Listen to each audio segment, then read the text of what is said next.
প্রধানমন্ত্রী জান্নাতি মানুষ, এই দেখেন প্যাসের মধ্যে ফ্লাই কথা বলেন। একটা ফার্সি ভাষা একটা কথা আছে, মানচে গুয়াম তাম্বুরাই মানচে মিসায়াত। আমি কি কইলাম আর আমার শারিনটা কি কয়? কথা বল না।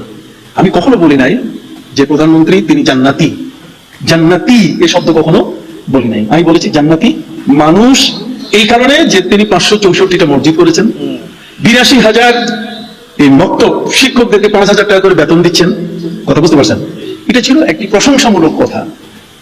ঢাকা আলিয়ার মধ্যে একজন মুহাদ্দিস ছিলেন যিনি পীর আমিমুল ইহসান মুজাদ্দিদি বরকতি। তিনি কোনো ছাত্রীর উপরে রাগ যখন হতেন তখন তিনি তাকে বলতেন, এই জান্নাতি, এই জান্নাতি।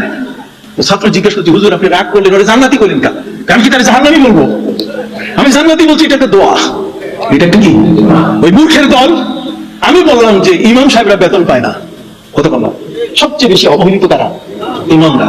অতএব মাননীয় প্রধানমন্ত্রী পশ্চিমবঙ্গের মমতা ব্যানার্জির মতো একজন অমুসলিম হয়ে যদি ইমামদের জন্য 3,000 করে বেতন দেয়, আপনি প্রসূতি ভাতা দেন, আপনি বিধবা ভাতা দেন, আপনি মুক্তিযোদ্ধাদের প্রায় 50,000 কোটি টাকা তাদের যদি ভাতা দেন, তাহলে ইমামরা আপনার দিকে চেয়ে আছে। উদ্দেশ্য ছিল ইমামদের পেটের জন্য আমার ভিক্ষা করা। প্রধানমন্ত্রী জান্নাতি হওয়ার সার্টিফিকেট দেওয়ার ক্ষমতা আমার নাই, এটা অসম্ভব। আমি নিজেও জানি না যে আমি জান্নাতে যেতে পারবো কি না, আমি নিজেও জানি না।